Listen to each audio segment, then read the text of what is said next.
बिस्मिल्लाहिर्रहमानिर्रहीम। Welcome to psychology hub. तो social psychology का आज हमने लेसन नंबर 8 करना है, that is a research in social psychology experimental method. पीछे भी हम यही पढ़ते आ रहे हैं। आज हमने एक्सपेरिमेंटल मेथड को देखना है और आगे कोई एक दो और भी हैं, बस थोड़ा सा रह गया। एक इस लेक्चर में है और नेक्स्ट लेक्चर में थोड़ा सा पार्ट है, उसके बाद रिसर्च मेथड्स पर डिस्कशन ख़त्म हो जाएगी। तो स्टार्ट करते हैं। स्टार्ट करने से पहले चैनल को लाइक और सब्सक्राइब कर दीजिएगा please, it's a humble request. Experimental method are research design to examine cause and effect relation. जब हमने कॉज एंड इफेक्ट रिलेशनशिप देखना होता है तो हम एक्सपेरिमेंटल मेथड यूज़ करते हैं। इसमें एक डिपेंडेंट वेरिएबल होता है और एक इंडिपेंडेंट वेरिएबल होता है। पीछे ये हमने बहुत पढ़ा है। तो फॉर एग्जांपल इधर एन एग्जांपल ये कि lightning condition on a students, under graduate students हैं, उन पे लाइटनिंग कंडीशन, उन्होंने लाइट को काम ज़्यादा करके देखा है और उसके बाद कि क्या उन पे इफ़ेक्ट पड़ता है। सबसे पहले देखते हैं हम, ये इस डायग्राम पे आ रहे हैं पॉपुलेशन के नोट्स में से हमने रैंडम सैम्पलिंग करनी है और फिर हमने प्रोसेस करना है। ये प्रोसेस हो रहा है और आगे रैंडम सैंपल निकल रहा है। ये सैम्पलिंग का सारा मैंने समझाया। पॉपुलेशन होती है overall population and sample is उसमें से हमने जिस इंसान पे करना है या जिस ग्रुप पे करना है एक्सपेरिमेंट, उसको हम कहते हैं sample. Unfortunately we sample able to obtain sample, यहाँ लिखा हुआ है, यहाँ देखिए फिगर 1। यहाँ इसलिए लिखा हुआ है कि हमें अपनी मर्ज़ी से सैम्पलिंग करने में सोशल साइकोलॉजी में नहीं होती। लोग ज़्यादातर कन्विंस नहीं होते, इसलिए हमें वही सैंपल लेना पड़ता है जो पहले से कन्विंस हुआ हो चुका होता है। That is in next diagram basic experimental design cluster sample, इसको हम कहते हैं कन्विंसिंग सैंपल। उसके बाद रैंडम असेसमेंट और उसमें से दो ग्रुप बनते हैं, एक कंट्रोल ग्रुप और एक एक्सपेरिमेंटल ग्रुप। कंट्रोल ग्रुप पर जो होता है उस पर हमारा पूरा कंट्रोल होता है, हम उधर लाइट को कम और ज़्यादा करेंगे और स्टूडेंट की जो लर्निंग एबिलिटी है उसको चेक करेंगे। जबकि एक्सपेरिमेंटल ग्रुप में ऐसा कुछ नहीं होता, उधर हमने फ्री छोड़ा हुआ है। Basic experimental design present independent variables, control group and experimental group, measure dependent variable and then compare group। And पे हमने जाके दोनों ग्रुप्स को कंपेयर कर देना है। Next is basic experimental design. ये जो यहाँ फिगर लिखी हुई है, ये फिगर्स को एक्सप्लेन किया हुआ है जो मैं पहले से बता रही हूँ। इधर ये एग्जांपल कर रहे हैं कि हाईलाइट अगर हुआ हुआ हो, जैसे कि आप सब कहते हैं कि हाईलाइटेड नोट्स दे दें। मैं इसलिए नहीं दे रही हाईलाइटेड नोट्स क्योंकि मैं साथ साथ ही कर रही हूँ हाईलाइट। तो जब ये 23 पूरे हो जाएंगे तो जिन्होंने मुझे बोला हुआ है उन सबको मैं सेंड कर दूँगी। कि अगर हाइलाइटेड नोट्स हों तो जल्दी याद हो जाता है या जल्दी माइंड में रह जाता है, और अगर ना हो तो फिर कैसा होता है। तो इस बात पे इन्होंने करनी है experiment. Convincing sampling under graduate student, convince जो खुद से कन्विंस है, क्योंकि यहाँ पहले भी बता चुकी हूँ कि सोशल साइकोलॉजी में एथिकल इश्यूज़ की वजह से हमें रैंडम सैम्पलिंग का मौका नहीं मिल पाता। Highlighter facilitate memory of fact reading from text book.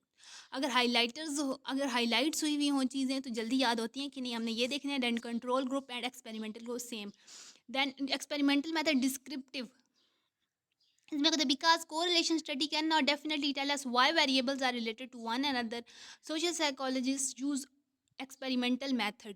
ये देखिए एग्जाम, इसमें देखते हैं basic experimental design, present independent variable available highlighters. एक कंट्रोल ग्रुप हो तो हमने पे नो हाईलाइटर्स देना है, उनको हाईलाइट किए हुआ नहीं देने। देन हाईलाइटर अवेलेबल, फिर देखना है मेयर्स करनी है number of correctly recalled quiz, हमें उनको देनी है कि आपने ये याद करें, हमने उनको देना है कि आप ये याद करें। और उसके बाद हम आपसे कल टेस्ट लेंगे, दूसरे दिन टेस्ट लेना है और उसके बाद उनके रिजल्ट को एंड पे कंपेयर कर देना है। ये जो इतनी बड़ी कहानी लिखी हुई है ये यही लिखी हुई है। आगे चलते हैं। ये नीचे वो एग्जांपल को देखा हुआ है, ये नीचे उन्होंने एक और एग्जांपल दी हुई है कि वायलेंस का एग्रेसिव बिहेवियर पर क्या इफेक्ट होता है, उसको भी उन्होंने ऐसे किया हुआ है। ये छोटा सा है, आप खुद पढ़ लेना। मैं पीछे भी बहुत दफ़ा बता चुकी हूँ कि हमने दो बच्चों के ग्रुप लेने हैं या दो ग्रुप लेने हैं, उनको एग्रेसिव मूवीज़ दिखानी है, उसके बाद एग्रेशन का उनके बिहेवियर पर जैसा इफेक्ट है वो देखना है। आगे आगे फील्ड एक्सपेरिमेंट ऐसा होता है कि आपका कोई एक्सपेरिमेंट में जो आप सैंपल होता है या ग्रुप होता है उस पर आपका कोई भी नहीं होता, अमल दखल, तो आपका कंट्रोल नहीं होता। तो इसको कहते हैं फील्ड एक्सपेरिमेंट। लेबॉर्ट्री एक्सपेरिमेंट से ये बिल्कुल ओपोजिट होता है। इसमें क्या कहता है, इसमें हमने इसको नेचुरल सेटिंग में करना है and participant offer do not realize they are being studies. Participants को भी नहीं पता होता कि हमें स्टडी किया जा रहा है, इसलिए sorry, the greater realism increase these student external validity, which is is extent to which its finding can be generalized to people beyond this in the study itself. इसका ड्रॉबैक क्या है कि यहाँ बहुत से एक्सटर्नल फैक्टर्स इन्वॉल्व हो जाते हैं एक्सपेरिमेंट्स में, जिन पर हमारा कोई कंट्रोल नहीं होता, क्योंकि हमने इसे नेचुरल सेटिंग में करना होता है। Next is laboratory experiment. ये इंपॉर्टेंट है कि लिमिटेशन ऑफ फील्ड एक्सपेरिमेंट क्या है, ये शॉर्ट क्वेश्चन में आ सकता है, पर इस दफ़ा तो शॉर्ट क्वेश्चन होने नहीं है, जस्ट होने हैं ग्रैंड क्विज, तो मौजें लगी हुई हैं सबकी।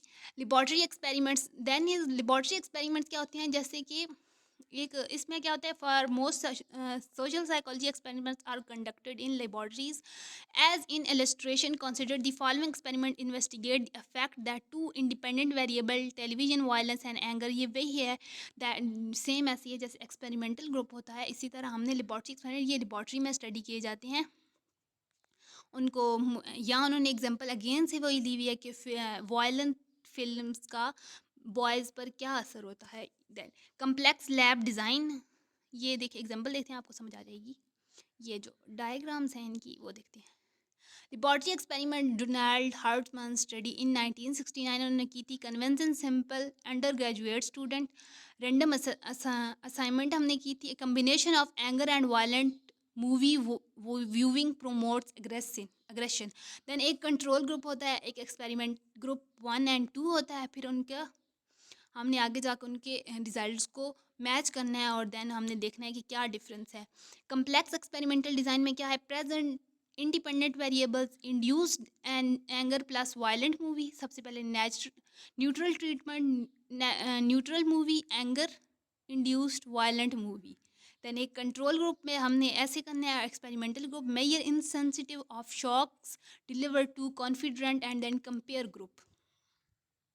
Make experimental real.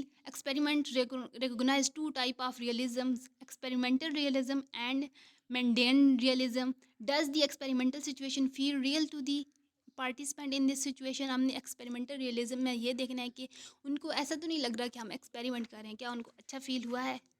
Then mundane realism, does the experiment have the look and feel of situation in the outside the world. यहाँ बहुत ही सिंपल सी चीज़ें हैं, ये इतनी इंपॉर्टेंट भी नहीं है, इसलिए ज़्यादा एक्सप्लेन नहीं करी। और ये जो है कॉन्सेप्ट रिव्यू, ये आप एक दफ़ा देख लेना। इंटरनल वैलिडिटी क्या होती है, the extent to which the researcher yields clear casual information. अब कौन कौन सी चीज़ें इसको इन्हांस करने के लिए यूज़ होती हैं वो आगे लिखी हुई हैं। That external validity, experimental realism, mundane realism, ये आप लोग एक दफ़ा पढ़ लेना, बहुत ही आसान सी चीज़ें आपको समझ आ जाएंगी। होप सो आपको समझ आ गया। और टिल देन अल्लाह हाफिज़, अगले लेक्चर में मुलाकात होती है।